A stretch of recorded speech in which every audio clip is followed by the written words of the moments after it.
Olá, meus queridos alunos e alunas do primeiro ano do ensino médio. Quem fala é o professor Josel, de Geografia, e hoje vamos dar início ao nosso quarto bimestre. Esse será o nosso primeiro assunto, a aula número 10, que tem por tema Projeções Cartográficas. Esta aula está dentro do contexto da Geografia, Ciências Humanas e suas tecnologias. Vamos trabalhar com o eixo temático da cartografia e trabalhar conceitos como espaço, território e região. Vamos lá? Um conceito para a gente iniciar, né? Cartografia. O que vem na sua mente a primeira vez que você ouviu a palavra cartografia, ou quando você ouve, né? Cartografia. Vamos ver o que o conceito diz. É o conjunto de estudos e operações científicas, técnicas e artísticas que, tendo por base o resultado de observações diretas ou da análise de documentação, voltam-se para a elaboração de mapas, planos cartesianos. Cartesiano significa lógicos, né, que vem da palavra lógica. E outras formas de representação de elementos, fenômenos e ambientes físicos e socioeconômicos, bem como a sua utilização. Então, gente, cartografia é uma ciência que auxilia a geografia a representar a realidade num papel. Ou seja, tudo aquilo que existe no plano real é possível, através de técnicas artísticas, né, ser transferido para uma folha de papel, tá bom? Então guarda isso aí, vamos avançar. Então, olha aqui essas gravuras que eu trouxe para vocês. Dá uma olhada, tá? Temos aqui um desenho aparentemente feito pelos homens das cavernas, né, lá na pré-história. Temos aqui considerado o primeiro mapa, né, já no período da escrita. Temos a evolução dos mapas, né, passando aqui pela idade medieval, moderna, até chegar no mapa mais elaborado que existe hoje, que é aquele mapa que é baseado na própria imagem de satélite, né? Em que a gente vê aí a junção de todos os continentes a partir de registros de imagem de satélite, tá? Então, olha só o que eu coloquei aqui sobre a evolução da cartografia. Ao longo da história, os mapas têm sido elaborados para registrar e auxiliar a ação humana no espaço geográfico. Então, gente, o que será que o homem das cavernas, lá na pré-história, estava querendo dizer com esses desenhos aqui que vocês estão vendo? Ó? Temos aqui, aparentemente, né, um mamífero, né, de 4 patas, pode ser um boi, uma cabra, não sei. Temos aqui desenho de seres humanos, tá? Então, a gente tem em vários lugares do planeta registros como esses, né?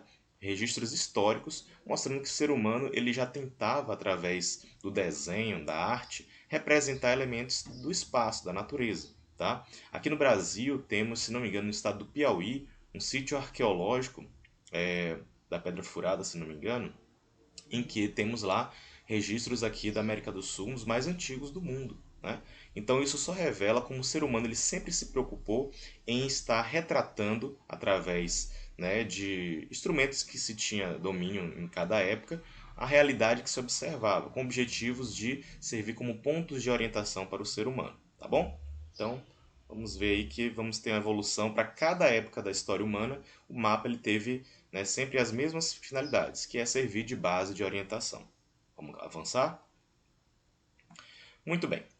A cartografia moderna hoje, ela utiliza, como a gente falou antes, várias técnicas, tá? Inclusive técnicas que vêm ali de ciências como a geometria, tá bom?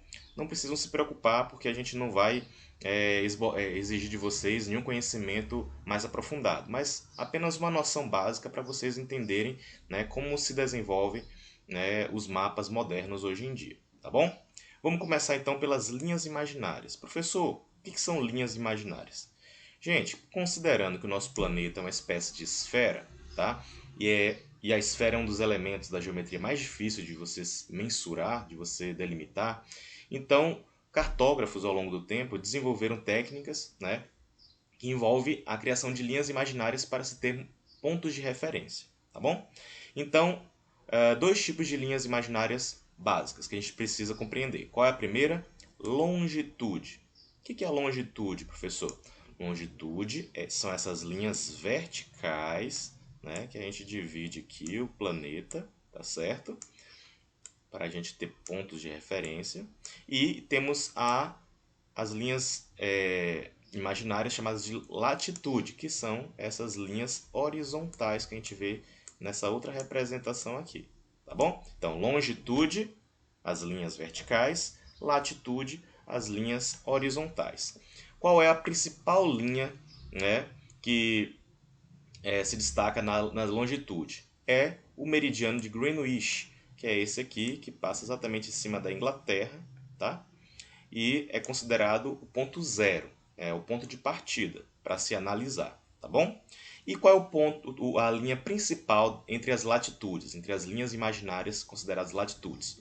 É a linha do Equador, tá? Que é essa daqui, que a gente tem aqui essa marca vermelha aqui indicando, onde se divide o mundo praticamente, né, no meio. É como se a gente fosse cortar uma laranja exatamente no meio, é como se a gente estivesse, né, passando uma linha imaginária exatamente no meio do nosso planeta, tá bom?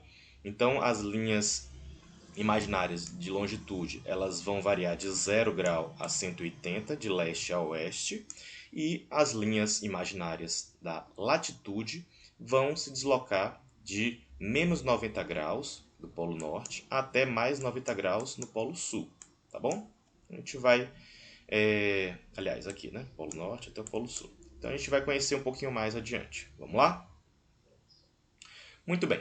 As linhas imaginárias, continuando falando sobre elas, a gente tem aqui essa divisão para ficar bem mais claro para vocês. Temos o meridiano de Greenwich, tá bom? Essa linha verde aqui bem no meio.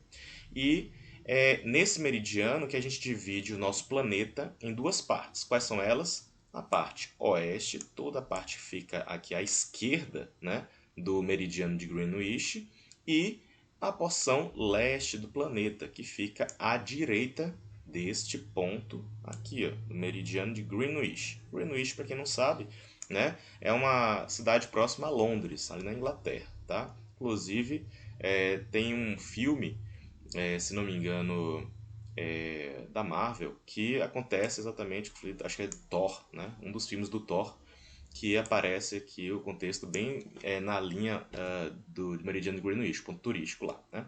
Então olha o que eu coloquei aqui. O meridiano de Greenwich é aquele que passa sobre a localidade de Greenwich, na Inglaterra.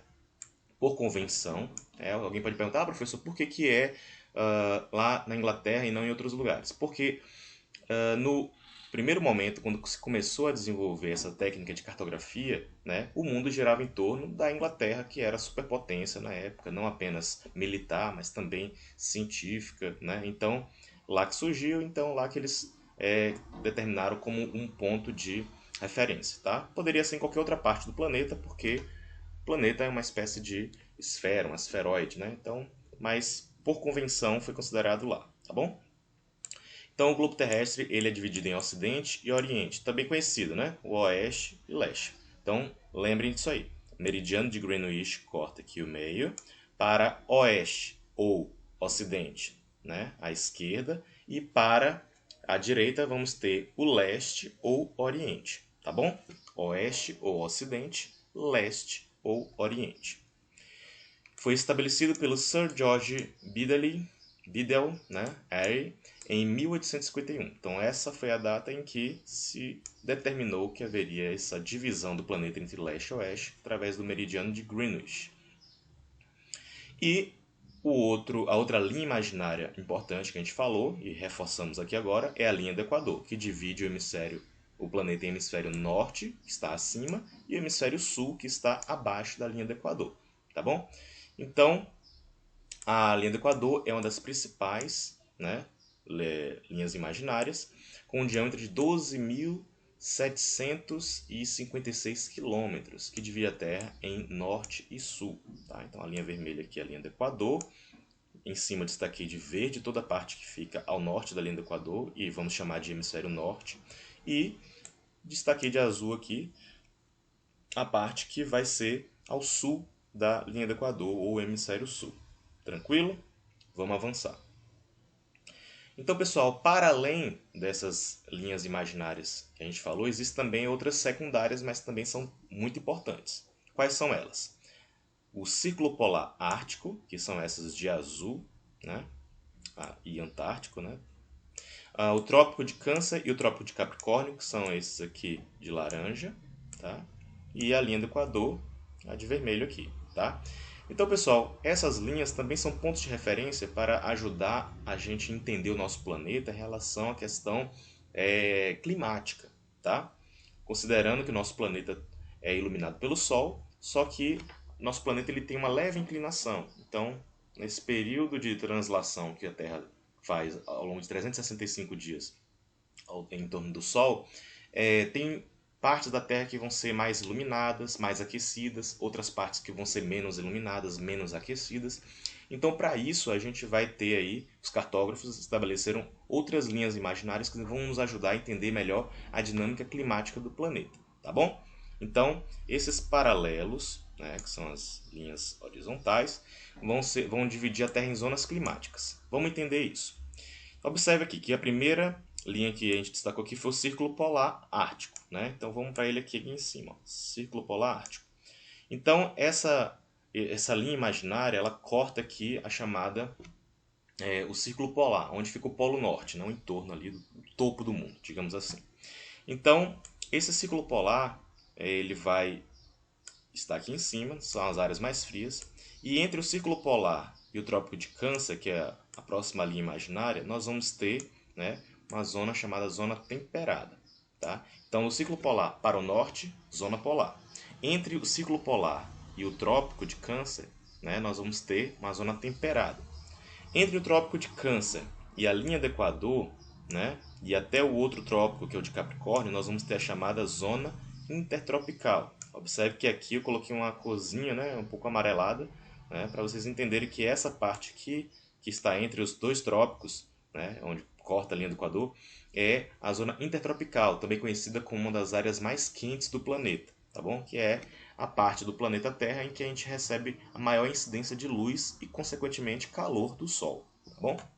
E aí vamos ter, novamente, outra zona temperada entre o Trópico de Capricórnio e o Ciclo Polar Antártico, tá? E ao sul do Ciclo Polar Antártico vamos ter a zona polar, tá? Onde vamos ter também os climas mais frios do planeta. Uma curiosidade, pessoal, tá? O Trópico de Capricórnio é esse aqui, essa linha amarela de baixo, ao sul do Equador, ela vai cortar exatamente a cidade de São Paulo, né? Capital do estado de São Paulo, na região sudeste do Brasil.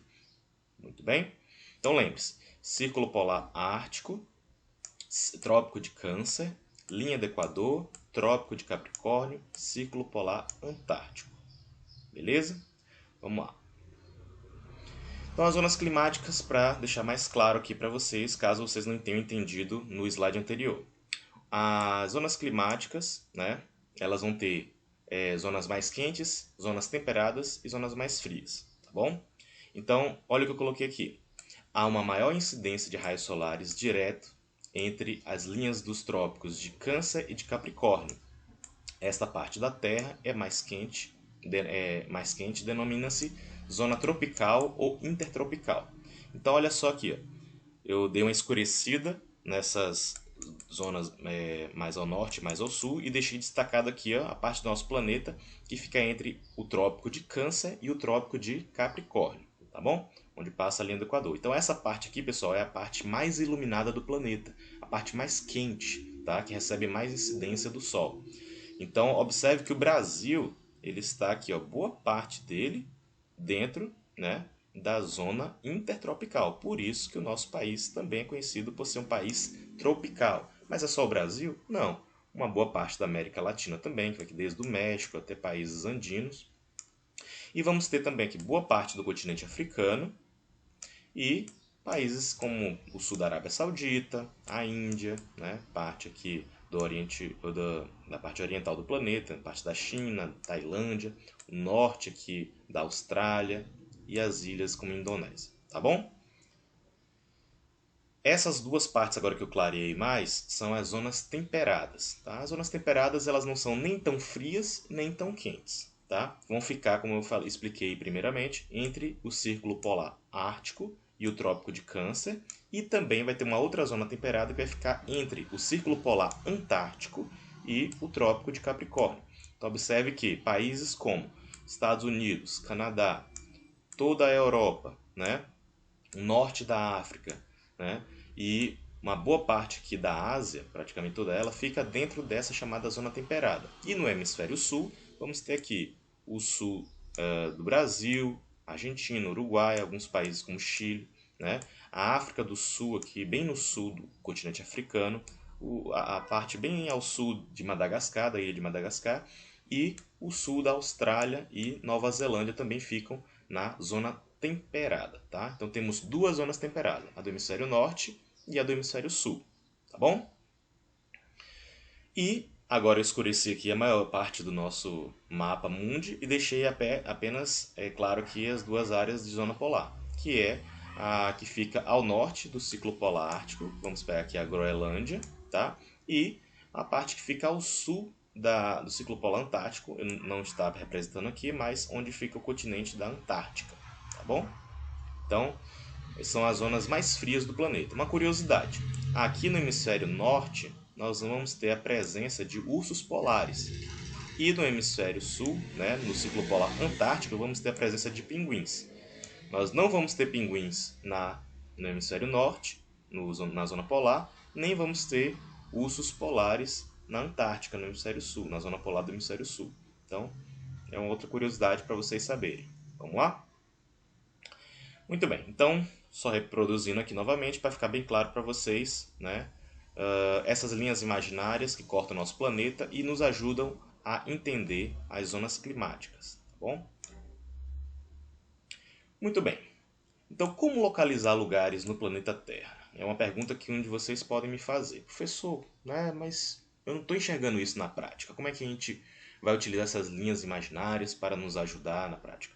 Então, gente, em primeiro lugar, é importante a gente entender que o conjunto de linhas imaginárias, né, os meridianos e os paralelos, eles vão estar dividindo a Terra, né, de forma imaginária, mas quando a gente coloca isso no mapa, o cruzamento entre essas duas linhas, as verticais e horizontais, vão nos dar um negocinho chamado coordenadas, tá? Então observe aqui, ó, nós temos os meridianos nas linhas de verde, os paralelos nas linhas de vermelho, e nesses pontos aqui onde se cruzam, né, essas linhas, nós vamos ter números que vão dar origem, né, ao que o GPS faz, que são as coordenadas geográficas. Nós vamos dar números em graus, em minutos e segundos, né, a classificação que se dá. Esse cruzamento vai formar uma grade, como vocês estão vendo aqui, nesse quadrante, né, já tudo gradeado, em que a gente tem aí possibilidades, através desses números, a gente se localizar. Tá? Então, hoje em dia, a gente utiliza muito o GPS do celular, mas antigamente a gente utilizava o aparelhozinho mesmo de GPS, né, para a gente poder encontrar esses números. Com esses números, é possível você chegar à identificação de um lugar bem preciso. Então, imagina que você é um pirata que enterrou um baú de ouro que você está ali, né, querendo guardar. Então, você vai cavar um buraco numa ilha, vai enterrar o seu baú com tesouro, depois vai enterrar, vai colocar um X. Só que essa é uma forma muito imprecisa de você achar novamente. Você vai precisar o quê? De um GPS. Você vai enterrar e vai estar ali, ó. A coordenada tal grau, tal minuto, tal segundo é o lugar exato, né, onde eu enterrei o ouro. Então você vai embora para outros lugares, né, que possuem outras coordenadas, mas quando você quiser achar o seu baú tesouro, é só você ver ali no seu GPS a anotação que você fez da coordenada exatamente. Então essas coordenadas, elas só são possíveis através desse conjunto de linhas imaginárias, tá bom? Que a gente utiliza aqui dentro da cartografia. Muito bem. Então, olha só como é que fica aqui, né, o nosso planeta Terra totalmente desenhado com essas linhas imaginárias. Vamos ter as coordenadas que vão nos ajudar a identificar. Então, como é que a gente faz para ler essas coordenadas? Digamos que essa barra verde que está aqui em cima seja as coordenadas que correspondem aos meridianos, e essas barras vermelha lateral aqui da direita são os paralelos. Como é que a gente vai identificar? A gente vai escolher uma das linhas. Então, por exemplo, aqui a gente escolheu essa linha aqui, tá? Eu destaquei aqui, só de vermelho. E aqui nós vamos ter, por exemplo, 25 graus ao sul, e aqui em cima a gente vai ter 40 graus a oeste, representando essa linha verde que foi destacada. Então, nesse cruzamento aqui, a gente vai juntar essas duas informações, tá? Como é que vai ficar? Olha aqui do lado, opa. 40 graus oeste. Por que oeste? Porque fica à esquerda desta linha aqui, que é a de Greenwich, tá? Lembra que eu falei que é o ponto de referência? Muito bem, então aí está à esquerda, está a oeste, né? Então 40 graus a oeste, foi essa daqui. E 25 graus ao sul, essa linha vermelha. Por que ao sul? Porque está ao sul da linha do Equador, que vai ser essa daqui. Tá? Então, a gente fez uma leitura de uma coordenada geográfica, através do cruzamento das linhas imaginárias, né? A gente achou ali a coordenada, tá bom? Tá tranquilo? Se não tiver, volta o vídeo e assiste de novo sem problema, tá? Então só finalizando aqui, ó. No cruzamento das linhas de paralelos meridianos encontram-se as coordenadas geográficas. Então, se na prova, em algum momento, eu pedir para vocês, né, ou na atividade, identifique qual a coordenada geográfica de determinado mapa. Aí vocês vão fazer cruzamento das linhas, né, e identificar aqui, nesse cruzamento, qual o número, né? Então, 40 graus oeste, 25 graus ao sul, poderia ser também qualquer uma outra coordenada, dependendo do ponto que eu pedisse, tá bom? Muito bem, pessoal, vamos avançar para uma outra parte do assunto importantíssimo, que é projeções cartográficas, tá? Vamos ter várias formas de representar o nosso planeta. Lembrando, nosso planeta é uma esfera, tá? E uma esfera ela é impossível de ser 100% representada de uma forma sem deformações. Mas existem projeções, que são formas da gente traduzir, né, essa informação para o papel, que vai beneficiar determinadas partes do nosso planeta. Vamos conhecer cada uma delas, tá bom? A primeira é a projeção cilíndrica, tá? Que foi estabelecida pelo cartógrafo, né, Gerardus Mercator e Osborne Miller. Ou seja, vamos ter a superfície do globo representada num cilindro. Então é como se a gente pegasse um cilindro e envolvesse uma bola, tá? E depois desenrolado formando um mapa plano. Então, como se essa bola tivesse toda marcada de caneta, então encostou no cilindro. Quando você tirou a bola e abriu o cilindro como se fosse um papel, fica ali marcado, né, o que estava no globo. E representa bem a zona intertropical, tá? Esse tipo de projeção cartográfica aqui, pessoal, vai beneficiar essa parte mais central, vai ter menos deformações nessa parte mais central, tá? Entre os trópicos de Câncer e Capricórnio, tá bom? Quando a gente vai analisar os polos, por exemplo, que olha a Antártica, está totalmente deformada, tá? Então, é um tipo de projeção cilíndrica que vai ser muito utilizado por cartógrafos, geógrafos, que querem dar ênfase a essas partes mais centrais do planeta, tá? As zonas intertropicais. Vamos ter também, pessoal, outra projeção cartográfica chamada azimutal. Essa projeção aqui, nós vamos ter uma curiosidade, que é o tipo de mapa utilizado no símbolo da ONU, no emblema da ONU. Tá aqui no lado esquerdo, para vocês verem, nós temos a representação do mundo, né, a partir da perspectiva azimutal. O que isso significa? Significa que é como se o nosso planeta tivesse dividido aqui no hemisfério norte ou hemisfério sul, nesse caso aqui hemisfério norte, tá? E colocado um pedaço de papel bem em cima, como se ficasse equilibrado no polo, tá?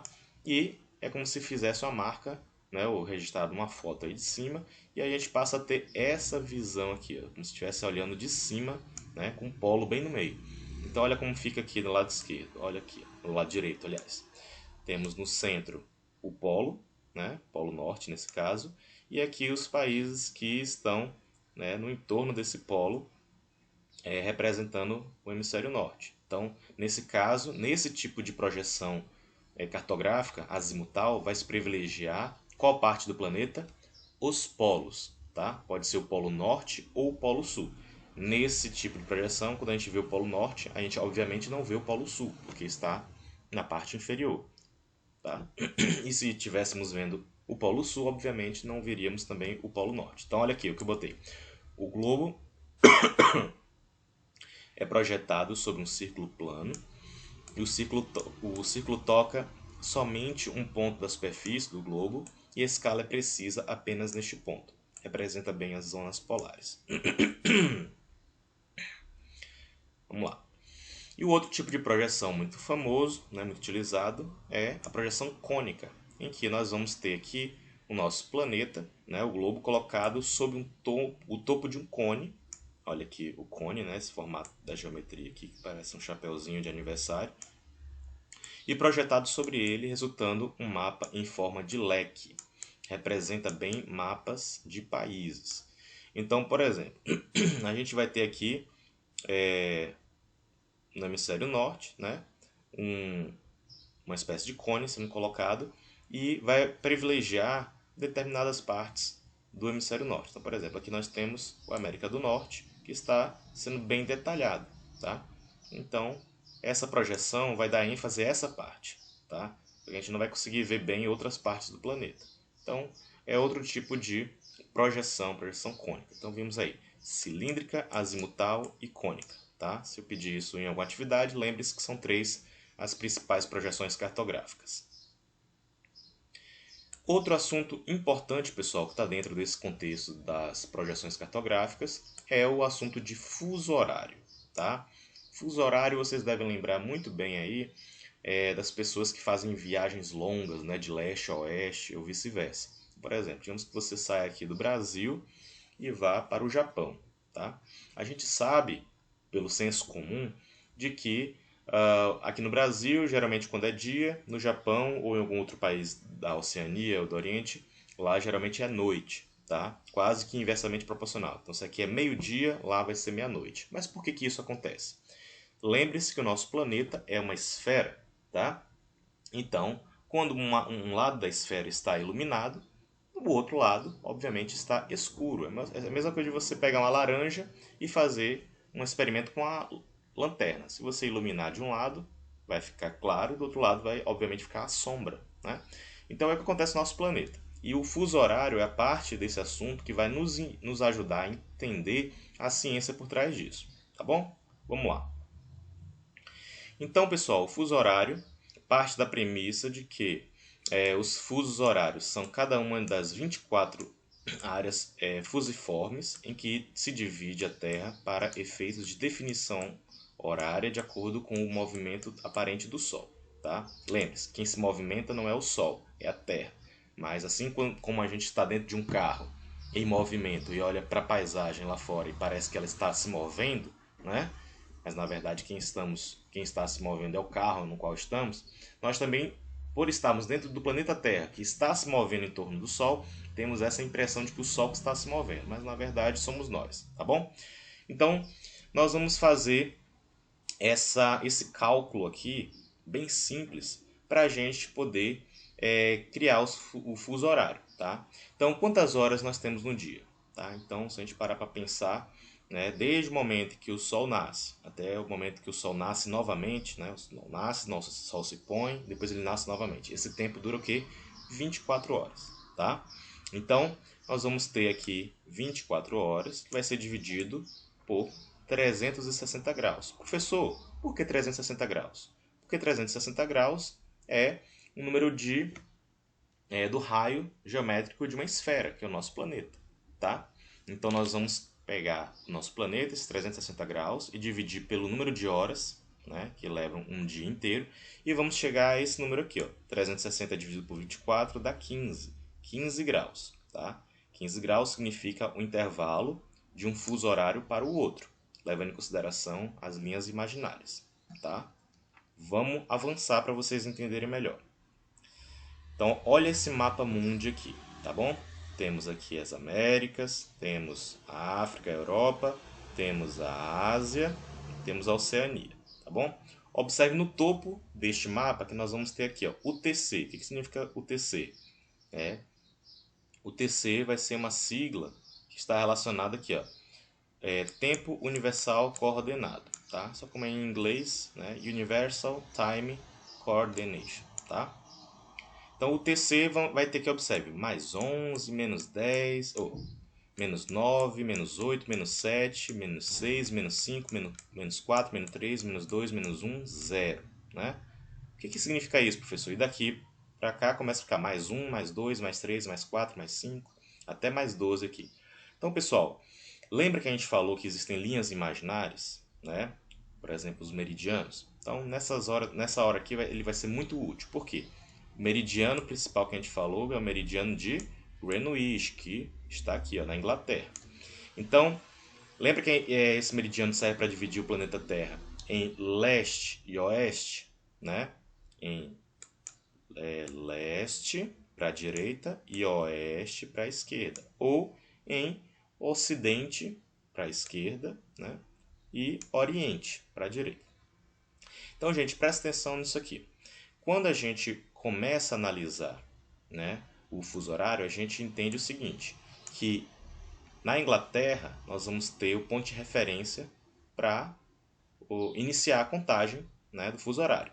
Então, lembra que a gente dividiu, né, aqui 360 graus por 24, deu 15.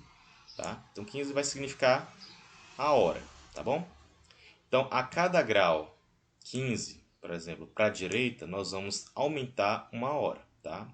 Então, 15 para o oriente, mais uma hora, mais 15, seria 30, 2 horas, 3 horas em 45 graus, até chegarmos em 12 horas positivas, tá? A cada 15 graus, aumentando, vai aqui de 0 até 180. E quando a gente vai se deslocando para a esquerda, ou para o oeste ou ocidente, nós vamos ter a redução do horário, tá? Então, menos 1, menos 2, menos 3, e aí vai 15, 30, 45, até chegar em 160 oeste. E vamos ter aqui menos 10 horas, menos 11, menos 12. Tá? Então, pessoal, esse assunto aqui muitas vezes confunde as pessoas, mas não tem segredo. É só vocês entenderem a lógica. Tá? Nós vamos ter o meridiano de Greenwich como ponto de referência. Para a direita, a gente vai contar horas positivas, para a esquerda, horas negativas a cada 15 graus. Tá? Então, vamos pegar um exemplo bem tranquilo. Digamos que, neste exato momento, de forma hipotética, lá no meridiano de Greenwich, tá? Na Inglaterra, nesse ponto zero aqui, seja meio-dia. Tá? Meio-dia. Então, se a gente for analisar 1 grau ou 15 graus para o oriente ou para o leste, a gente vai ter aqui mais uma hora. Tá? Então, vamos pegar aqui, por exemplo, esse verde aqui está correspondendo a Angola. Então, Angola está aqui a 15 graus a oriente ou a leste de meridiano de Greenwich, ou seja, mais uma hora. Isso quer dizer o quê?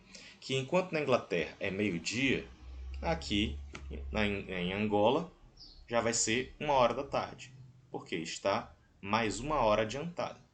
Se a gente fosse analisar um outro país, por exemplo, aqui a China, tá? A China que vai estar seguindo aqui outro fuso horário.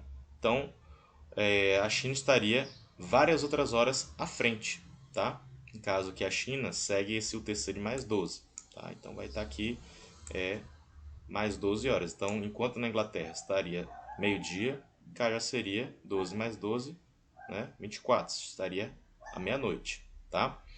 E vamos pegar o Brasil, no caso do Brasil. O Brasil é um país muito extenso, de leste a oeste, então vai ter aqui mais de 2 fuso horários, tá? Vão ter 3 fuso horários no nosso país. Então, mas o horário de Brasília vai seguir aqui, ó, menos 3. Então, se na Inglaterra, como a gente usou como exemplo principal, vai ser meio-dia, aqui no menos 3 vai ser o que? A gente vai diminuir. 12, 11, 10, 9. 9 horas da manhã, tá? Porque reduziu menos 3 para considerar aqui a diferença da localização do Brasil em relação à localização da Inglaterra, tá bom? Então, enquanto na Inglaterra nós vamos ter um horário mais avançado, no Brasil vamos ter um horário mais atrasado. Isso é muito comum quando a gente vê competições como Olimpíadas ou Copa do Mundo, né? Dependendo do lugar onde acontece, aqui no Brasil está passando ao vivo em determinado horário, diferente do horário que está acontecendo ao vivo em outro país. Foi no caso, por exemplo, as Olimpíadas de Tóquio, né? Agora recente. Então, enquanto lá estava tendo os eventos, né, durante o dia, aqui a gente assistia à noite e vice-versa, tá? Se vocês tiverem qualquer dúvida, pessoal, volta esse vídeo e podem acessar outros materiais também para tentar explicar, para tentar entender melhor, tá bom? A gente vai avançar. Muito bem. Essa parte aqui, elementos de um mapa, é uma espécie de alfabetização que todos nós devemos passar para compreender o mapa, tá? Então, olha só. Em primeiro lugar, o que a gente deve analisar quando a gente vai estudar um mapa? Em primeiro lugar, pessoal, a gente olha sempre o título do mapa, tá? Em segundo lugar, qual a segunda coisa que a gente vai olhar? A legenda. Então, olha o título aqui no exemplo, está aqui em cima. Distribuição da população por cor e raça, 2017. Depois a gente vai analisar a legenda, que está aqui, ó, esse quadradinho onde temos geralmente várias cores diferentes, cada cor explicando uma coisa diferente. Então, aqui o título da legenda, cor e raça, temos branca, preta, parda, né, amarela e indígena. Então, cada cor aqui vai representar uma informação diferente aqui no mapa. Em terceiro lugar, o que a gente observa no mapa? Escala. Escala significa, pessoal, o tamanho, né, que foi reduzido para caber no papel. O tamanho da realidade é um, o tamanho do papel é outro. Então a escala ajuda a gente a entender quantas vezes aquele tamanho da realidade foi reduzido para caber nessa folha de papel que você está vendo, tá? E vamos ter também orientação, que vai ser a rosa dos ventos aqui, ó, esse símbolo muito bonito, né, que representa a geografia, a cartografia, no qual a gente vai ter noção, né, de que lugar este recorte espacial está em relação ao norte, em relação ao sul, ao leste, ao oeste, tá? Então aqui nós vamos ter sempre o norte como o principal indicativo. Projeção, o tipo de projeção que está sendo utilizado nesse mapa. Então geralmente vem aqui, né, nesse cantinho. Então nesse caso aqui nós vamos ter um tipo de projeção policônica, né, que é um tipo de projeção cônica. E também vamos ter uma outra informação importante que a gente deve observar no mapa, que é a fonte, ou seja, de onde esse mapa veio, quem foi o instituto ou o pesquisador que criou esse mapa, que elaborou esse mapa. Então aqui embaixo nós vamos ter a fonte, indicando, né, Pesquisa Nacional por Amostra de Domicílios Contínua Trimestral 2017, em IBGE. A gente já sabe aqui que veio do Instituto Brasileiro de Geografia e Estatística, que é um órgão do governo que cria informações baseadas na realidade, informações de geografia e estatística, tá bom? Vamos lá. Então, pessoal, falando sobre orientação. Importante a gente entender que orientação é representado geralmente pela rosa dos ventos, que é esse desenho que a gente está vendo aqui à direita. Se a gente for definir, orientação é a determinação de ao menos um dos pontos cardeais importantes para representar a direção da área de um mapa. Nós vamos ter os pontos cardeais, que são norte, sul, leste e oeste, e vamos ter os pontos colaterais, que são aqueles que ficam entre esses pontos cardeais, tá? Então, por exemplo, qual o ponto que fica entre o norte e o leste? O nordeste, tá? O que fica entre o leste e o sul? O sudeste. O que fica entre o sul e o oeste? O sudoeste. Entre o oeste e o norte, o noroeste, tá bom? Então isso aqui não tem muito para onde correr, a gente tem que aprender mesmo, tá? E ainda existem os pontos subcolaterais, que é o nor-nordeste, o nor-noroeste, que é aquele que vai ficar aqui, ó, entre os pontos cardeais e colaterais, tá? Mas isso aqui não precisam decorar, isso aqui é uma coisa mais para quem vai se especializar nessa área mesmo de cartografia, tá bom? Então a rosa dos ventos indica os pontos cardeais, colaterais e subcolaterais. Tecnologias cartográficas. Vamos entender, pessoal, quais são as principais tecnologias que estão por trás dos mapas, tá? Então, olha só esses exemplos que eu dei aqui. Ó. Temos o GPS, temos o sensoriamento remoto, temos o próprio globo terrestre, né? Aquela representação que muitos professores usam em sala de aula. Temos o mapa, a maquete, o croquis, a gente vai explicar cada um deles mais adiante, tá? A planta, não aqui a planta no sentido da biologia, a planta no sentido de arquitetura, né? E a carta cartográfica, tá? Então são exemplos de tecnologias cartográficas, né? que a gente vai analisar agora o uso específico de cada uma delas. Todas elas muito úteis, mas em áreas diferentes, tá bom? Então, pessoal, o GPS é uma sigla em inglês que quer dizer Global Position System, né? GPS. Trata-se de um instrumento de navegação que recebe sinais enviados por satélite e determina onde a pessoa ou aquele lugar que ela busca está. Temos aqui uma foto antiga em que os carros ainda tinham um GPS próprio, né? Hoje em dia as pessoas geralmente utilizam um celular ou o próprio carro já traz ali um aplicativo de GPS da própria fabricante, tá? Então, a partir do GPS, a gente vai ter a localização exata de uma coordenada. Tá? A gente vai conseguir se deslocar no espaço de uma forma mais assertiva.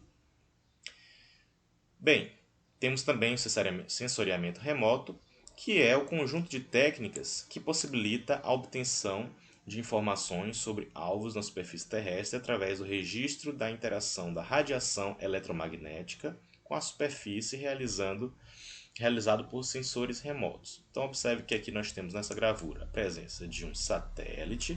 Esse satélite ele vai emitir uma radiação, né?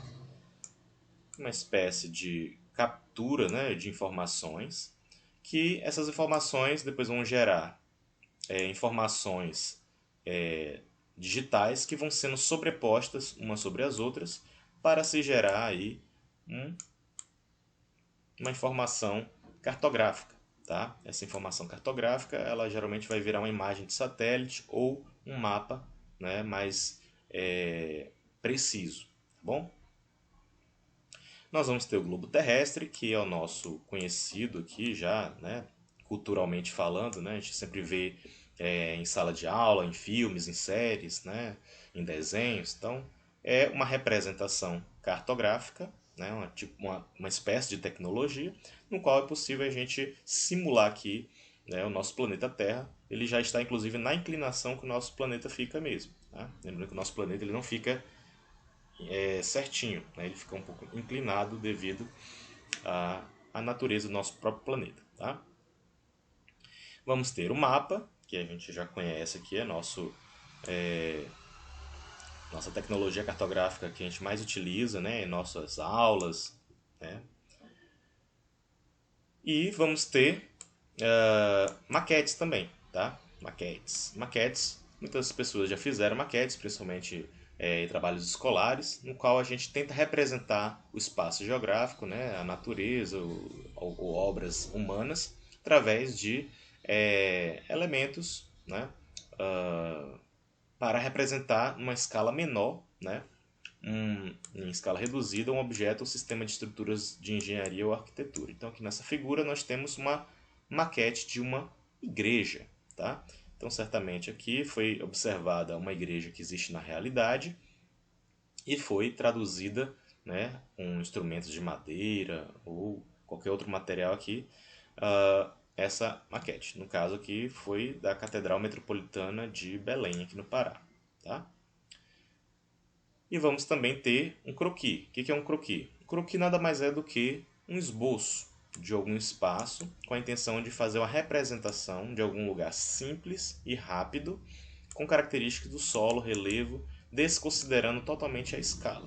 Então é como se você batesse o olho numa cidade e você tentasse reproduzir aquela cidade ali na sua perspectiva mesmo, individual, não levando em consideração a perfeição, né? Levando em consideração simplesmente desconsiderando a escala, escrevendo na ponta do lápis aquilo que você consegue reproduzir da realidade. Tá? É um desenho, né? O croquis. Vamos ter uma planta, que é uma representação gráfica em escala grande. Escala grande, pessoal, só um parênteses aqui para a gente explicar direitinho. Nós temos escalas pequenas e escalas grandes. Tá? As escalas pequenas elas estão relacionadas a grau de detalhe pequeno. Tá? E escalas grandes a gente vai estar associando a escalas que vão demonstrar graus de detalhes grandes. Então, quando a gente fala aqui que a planta é uma representação gráfica em escala grande, é porque a gente consegue ver todos os detalhes ou quase todos os detalhes que ela está tentando representar. Tá? Então, olha aqui, ó, temos um desenho de uma casa né, a planta de uma casa, que foi feita no desenho, de como ela vai ficar depois que estiver pronta. Ou então, se ela já está pronta, mas representando da mesma forma. Né? Então, fornece informações detalhadas de determinada área. Então, observe que nós temos aqui ó, as paredes, né? Vamos ter as portas, aqui os cômodos da casa, onde vamos ter aqui a garagem, né? A cozinha, né? Quarto. Então, tudo isso é possível a gente observar a partir de uma planta, que também é um tipo de tecnologia cartográfica.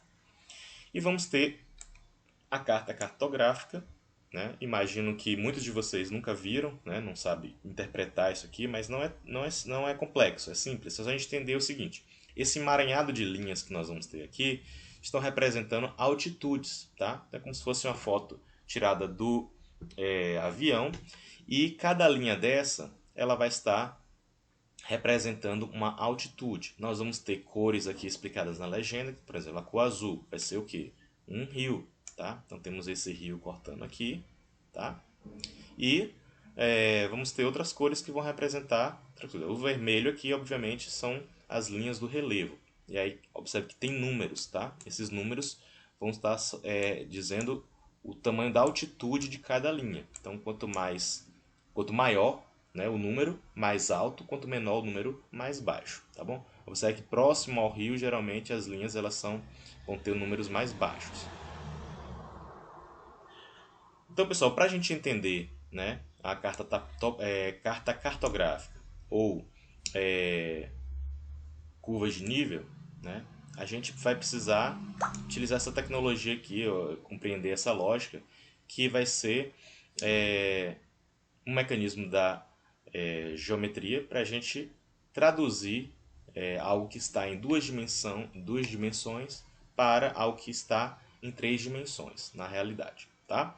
Então, por meio da curva de nível, são confeccionados os mapas topográficos. Topográficos tem a ver com topografia, que tem a ver com relevo, tá bom? Então, a curva de nível é o nome utilizado para designar uma linha imaginária que agrupa dois pontos que possuem a mesma altitude, tá? Então, pessoal, por meio dela, são confeccionados mapas topográficos, pois a partir da observação, o técnico pode interpretar suas informações através de uma visão tridimensional do relevo. Então vamos lá, vamos começar com essa formação de baixo aqui, ó, tá? Nós temos esta linha aqui, que vai ter altitude zero. Então toda essa linha aqui, ela vai ser zero. E essa segunda linha aqui, ela observa que já aumentou para 20, tá? A terceira linha aumentou para 40, essa outra linha para 60 e a linha do meio, essa daqui, vai ser 80. Se a gente cortar, fizer aqui um corte, né, um traço, como a gente vê aqui bem no meio, e fazer pontinhos aqui, onde esse traço corta cada linha, a gente pode transpor essa informação para um gráfico. E é através desse gráfico que a gente vai obter a informação tridimensional. Então observe que no gráfico nós vamos ter a linha do 0, a linha do 20, a linha do 40, a linha do 60 e a linha da altitude 80, tá? Então a gente vai transferir esse ponto aqui, onde a reta tocou na linha 0, a gente vai transmitir para aqui. E nessa outra extremidade, onde a reta também cortou o outro pedaço, né, da linha do 0, a gente transmite para cá. Faz a mesma coisa com o nível 20, 40, 60 e 80.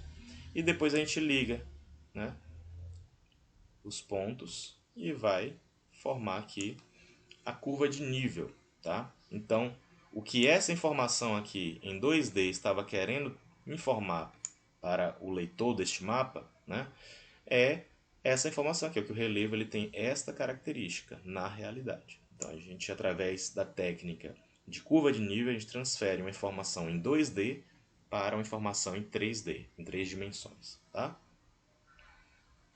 E, chegando quase no fim da nossa aula, vamos falar sobre escala. Lembre-se, escala é um dos elementos do mapa. Escala, pessoal, é a razão entre a distância do mapa e a distância real. Existem dois tipos de escalas, a gráfica e a numérica, tá? A escala gráfica é essa daqui, que geralmente vem no cantinho do mapa, dizendo a escala 1 para 25.000. O que isso quer dizer? Que 1 centímetro no papel quer dizer 25 mil centímetros na realidade. Ou ela também pode ser,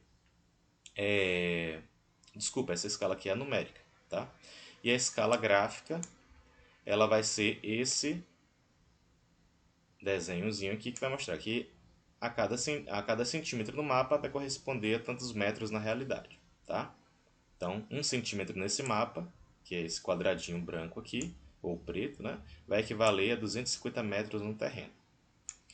Bem, a escala no lado indica que 1 centímetro no mapa corresponde a 25 mil centímetros na realidade. Então, para a gente fazer a conversão quando for necessário, a gente utiliza essa equação simples aqui.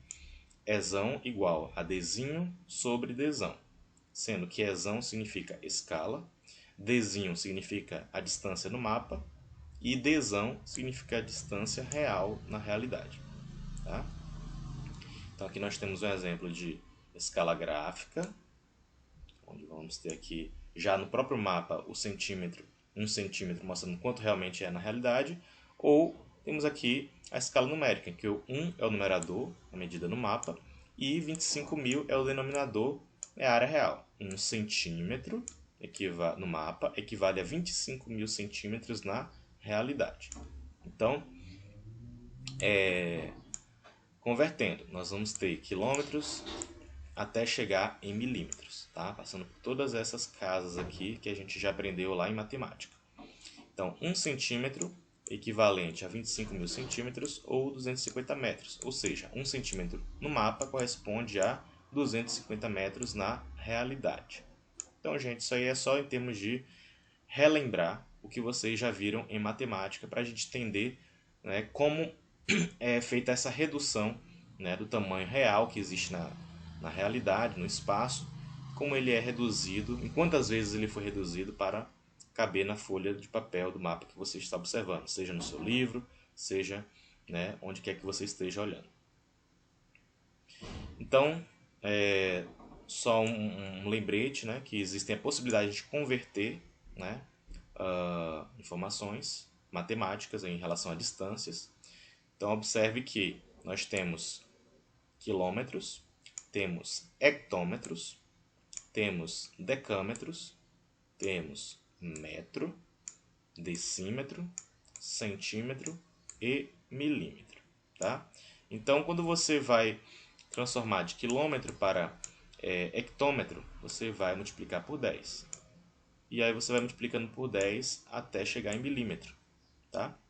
E se você for transformar de milímetro para centímetro, você vai pegar a informação e vai dividir por 10 até chegar em quilômetro. Dividir por 10 todas as vezes até chegar em quilômetro. Tá? Então eu vou deixar esse mapa aqui, esse slide mesmo, para vocês tirarem suas dúvidas quando vocês precisarem. Vamos avançar. Então, pessoal, lembra que eu falei de forma pontual lá atrás que existem escalas grandes e pequenas? Né? Então vamos deixar bem claro aqui para que vocês possam sempre estar atentos a essa questão. Quando a gente se refere à escala pequena, é uma escala que significa que o mapa possui uma menor riqueza de detalhes. Tá? Já uma escala grande é uma escala que significa que o mapa possui grande riqueza de detalhes, como aquela planta que a gente viu lá, né? Slides anteriores. Então, olha só, vamos exemplificar. Nós temos aqui o nosso mapa mundi, né? Pegando aqui boa parte do planeta, e eu estou destacando este retângulo aqui, que corresponde à América do Sul. Tá? Então, observe aqui, ó, escala pequena. Por que aqui nós vamos ter um mapa de escala pequena? Porque temos menor riqueza de detalhes do Brasil e da América do Sul. Observe que a gente consegue aqui ainda ver, né, a fronteira aqui do Brasil com os outros países da América do Sul. Né? Podemos ver aqui alguns detalhes, né, bem pequenininhos, mas não conseguimos enxergar, por exemplo, a área urbana de Parauapebas, né? Nem muito bem a questão da vegetação. Tá? Então o que a gente vai fazer? A gente vai passar para o próximo slide, onde a escala já vai apresentar um nível de detalhes um pouco maior. Vamos lá? Opa, aproximei aqui agora. Observe que no anterior tínhamos um mapa que dá para ver praticamente todos os continentes. E observe aqui, ó, a escala, aqui no cantinho, estou destacando. Ó. Esse pedaço aqui, que corresponde no Google Maps, né, corresponde a 2.000 quilômetros. Agora, no próximo, ele vai corresponder a 500 quilômetros, ou seja, deu uma diminuída boa, né? Então, aumentou o grau de detalhes. Então, essa escala aqui, ela é uma escala grande em relação à anterior, né? O que a gente consegue ver, o que a gente não conseguia ver antes, né? A gente vê com mais detalhes a fronteira do país, né, do Brasil. Conseguimos ver já melhor, né, as florestas, né, a área da Amazônia aqui, a área da Caatinga, né, os oceanos, né, um detalhe maior. No entanto, nós ainda não conseguimos ver algumas informações com mais detalhes. Então, o que a gente vai fazer? A gente vai passar para o próximo slide, no qual a gente vai ter uma escala maior ainda, ou seja, com maior grau de detalhamento. Opa, observe agora que a gente não vê mais o Brasil inteiro, observe, de 500 caiu para 200, tá? Isso significa que a gente está vendo agora um grau de detalhes maior, a escala ficou maior. Estamos agora no estado do Pará, no qual nós vamos ter aqui a presença, né, de informações novas, como algumas cidades, né? E já estamos destacando aqui, ó, onde a gente vai no próximo slide, que é a região de Parauapebas, tá? Então observe que vamos sair agora de 200 quilômetros, nesse espacinho aqui, ó, e vai para 10 quilômetros. Opa!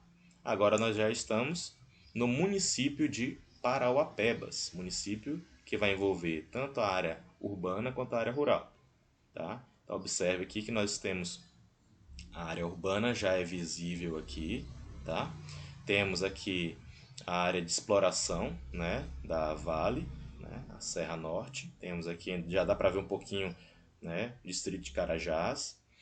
E se a gente for dar uma ampliada aqui, observe que a gente, agora em 2 quilômetros de distância, temos um grau de detalhes muito maior. Ou seja, essa aqui é uma escala grande, tá? Maior que a anterior. Aqui já dá para ver bem melhor a área urbana de Parauapebas. Já conseguimos ver o aeroporto. Já conseguimos ver a Floresta Nacional de Carajás com detalhes. A Vila de Carajás. A área de exploração de minério da Vale. E aqui nós estamos destacando o distrito de Palmares Sul, tá? Que é o próximo grau de detalhes que a gente vai aumentar. Olha aí.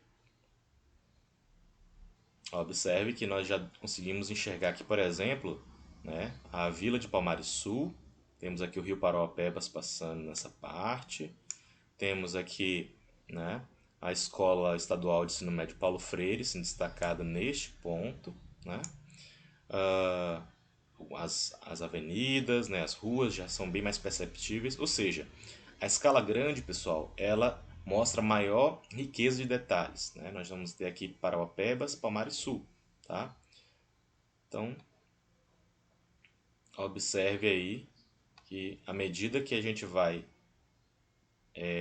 diminuindo a escala, a gente vai vendo menos informações. Então, temos aqui, novamente, a escala global, na escala nacional, na escala estadual, na escala municipal, na escala urbana e rural e na escala, né, local mesmo, onde a gente tem aqui um bairro de Parauapebas e dá um destaque bem interessante. Então, gente, para a gente concluir nossa aula de hoje, vamos revisar alguns conceitos, informações importantes que a gente viu, tá? Relembrando, cartografia é o conjunto de estudos científicos baseados em resultados de observações diretas ou da análise de dados voltados para a elaboração de mapas e outras formas de representação. Ao longo da história, mapas têm sido elaborados para registrar e auxiliar a ação humana no espaço geográfico. Para ler e interpretar mapas, é necessário conhecer seus elementos, que são título, legenda, orientação, fonte, projeção e escala. A escala pequena significa que o mapa possui uma menor riqueza de detalhes. Já uma escala grande vai ser aquele mapa que significa que possui um grande teor de detalhes, tá bom? Entre as tecnologias cartográficas destacam-se, por exemplo, o GPS, o sensoriamento remoto, o próprio globo terrestre, que é muito utilizado por professores em sala de aula, mapa, maquete, croquis, planta e carta cartográfica. Gente, é isso. Essas são as recomendações da aula de hoje, tá? É um documentário muito interessante da BBC, ou da BFC, A Grande História dos Mapas. No YouTube temos aqui no canal Descomplica um vídeo muito interessante chamado Cartografia na playlist Quer Que Eu Desenhe, tá bom? E temos hoje, pessoal, uma atividade específica de 10 questões que eu quero que vocês respondam e me enviem, tá bom? Temos aí questão 1, 2, 3, cada uma delas pedindo informações que aqui no slide mesmo vocês conseguem obter as informações para responder, tá bom? Temos aqui essa outra atividade que envolve coordenadas geográficas, tá? Que é bem simples para vocês responderem, só lembrar dos detalhes que a gente explicou, tá? Sobre o cruzamento das informações. Temos aí exemplos, né, de pelo menos 4 estados, 5 aliás, um para cada região do Brasil, 6. E as referências às aulas que a gente, né, utilizou na aula de hoje. Gente, é isso. Um abraço, bons estudos. Qualquer dúvida, estamos aqui à disposição para vocês, tá? De segunda a sexta-feira, das 15 às 19. Um abraço e até a próxima.